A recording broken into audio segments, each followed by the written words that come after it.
Eu sempre digo para eles assim, cuidarem com a ilusão do excesso de controle. Achar que só porque está na regra, a gente vai conseguir dominar cada aspecto da vida do franqueado o tempo todo, de cada coisa que ele faz, porque quanto mais a gente tenta restringir excessivamente o jeito, a gente tira a liberdade dessa pessoa, que também quis ser um empresário, que tem o que contribuir, que no meio do caminho vai trazer os seus erros, vai ter algum grau de despadronização, a gente tem que ir lidando com isso, porque existem coisas que é uma pequena despadronização que você consegue tolerar sem inviabilizar teu modelo de negócio, existe coisas que são mais sérias, que beleza, esse a gente precisa dar uma puxada na corda ali para evitar que esse franqueado passe da linha, mas de resto a gente tem que aproveitar ao máximo essa liberdade, essa coisa linda que é um monte de empresário engajado com a tua marca, amando a tua marca e contribuindo para que ela cresça.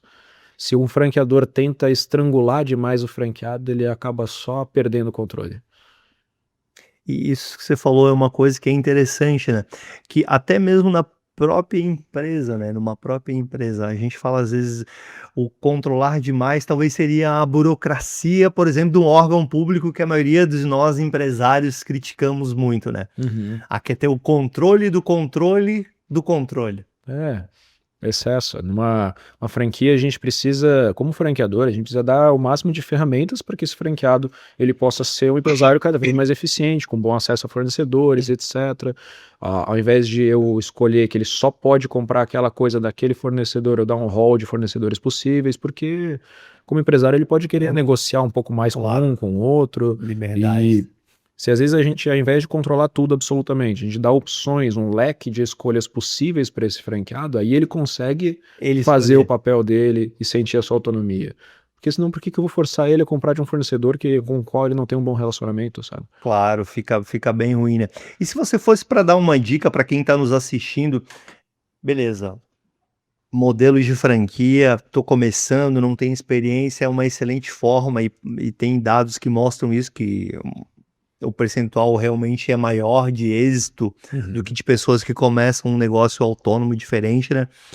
Que dicas que você daria para a pessoa, como é que eu vou escolher o meu negócio, como é que eu vou escolher o meu tipo de franquia? Porque muitas vezes me corrija se eu estiver errado, eu penso que às vezes as pessoas elas olham só, o valor que eu vou ter que investir, mas você, João, se você fosse pela tua experiência, pelos já os anos de Magras e das outras empresas, o que que você falaria para a pessoa? Bom, eu quero ser um franqueado, quero trabalhar num modelo de negócio que alguém já testou e validou, mas qual que é o melhor para mim? Como que escolher isso? Cara, para escolher uma franquia, acho que o primeiro pilar é a afinidade com a marca, com o segmento, com o tipo de atividade que ela vai ter. Não adianta, às vezes, a gente querer se iludir de que por melhor que seja um negócio X, por exemplo, de alimentação, ou de varejo, ou de fitness, que só por ele ser um bom negócio, talvez ele vá ser um bom negócio para mim. No fim das contas, a gente tem uma empresa, eu abri uma empresa, abri minha franquia, etc. E segunda-feira eu tenho que trabalhar nela, eu tenho que atuar nela. Essa é uma Ah lá. segunda-feira que eu gosto, que eu vou ficar feliz com o tipo de atividade que eu vou ter. Qual que vai ser o meu dia a dia como empresário atuando naquele segmento? O tipo de atividade, ela faz sentido para mim?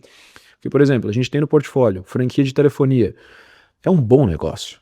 Mas se você não tem afinidade com o segmento de telefonia, com aquela natureza, daquele estilo de De operação comercial, clientes, não um faz monte de sentido. gente ligando, buscando, entendi. É, com a gestão daquele tipo de operação comercial não faz sentido. A gente tem franqueados em outros segmentos que eles são muito bons em gerir e operar, mas eles não são bons em estruturação de um processo comercial. Então talvez eles não sejam adequados para aquele modelo de negócio, eles sejam adequados para um outro. Numa Magras. Magras tem uma premissa, tem que gostar de gente, porque a gente vai lidar com uma prestação de serviço de saúde e de beleza. Tem que gostar de gente, tem que se interessar por aquilo ali, porque senão daqui a pouco isso vai te trazer um tipo de atividade que você só não vai gostar do seu dia a dia no fim das contas. E aí fica difícil, né, porque a gente tá falando uma coisa bacana, né, eu sou economista e às vezes, por exemplo, nós economistas, e talvez você que tá nos acompanhando, a gente olha muito número, né, Uhum. qual que dá mais no final das contas, o empresário, o empreendedor, ele quer saber também quanto que ele vai ganhar, né, Uhum. essa diz que dá mais lucro, essa diz que dá menos, mas pela tua experiência, não vale a pena olhar só o número, precisa que haja uma identificação sua com o negócio.